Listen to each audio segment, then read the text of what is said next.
ได้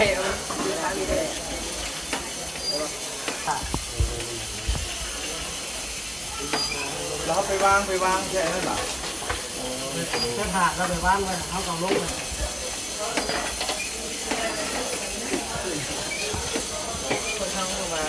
เดินทอดปฏิบัติทางคณะผู้แทนเดินมาไปสีหอดแล้วเนาะ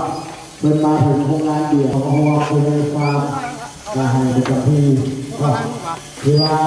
ทางคณะผู้แทนส่วนไอ้น้องทั้งไอ้น้องจอนเขาเนาะแล้วก็ทั้งไอ้น้องพนักงาน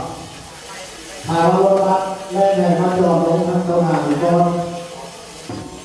อยู่สถานที่รับผิดชอบในการหยอดเงินทำจะให้ได้เดียวเนาะแล้วต้องการนั่งทางให้ประจำที่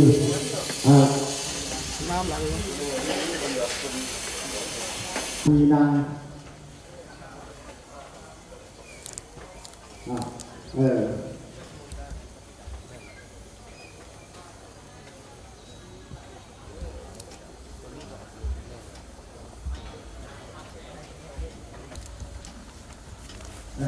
เราให้กดอาบน้ำดื่มตัวไหนทั้งสหายโม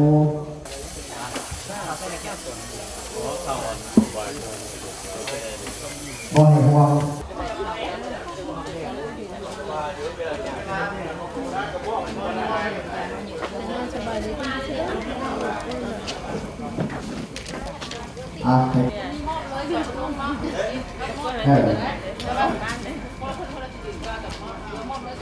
ก็เด็ก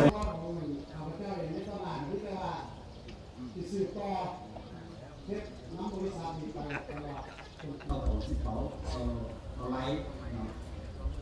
เป็นการที่ประมาณหาหรือสักหนึ่งอย่างขายของมาแต่ละเรียนดีมาบนเลยจุดมุ่งส่งเสริมสุขภาพทำงานที่ห้องนี้เลยตัวเดียว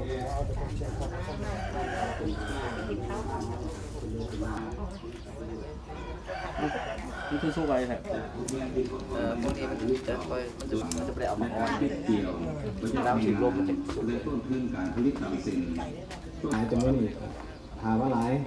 แต่เนี่ยมุ่งตัวเพียงพอกับต้นต้องการของกลุ่มการผลิต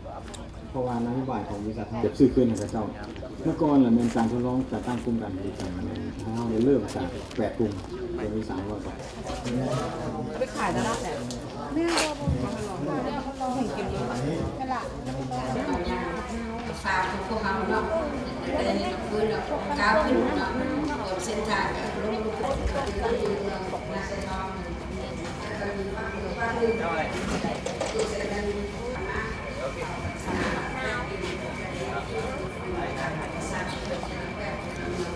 ก็เสนอให้เขาเนาะคำถามได้คำถามแล้ว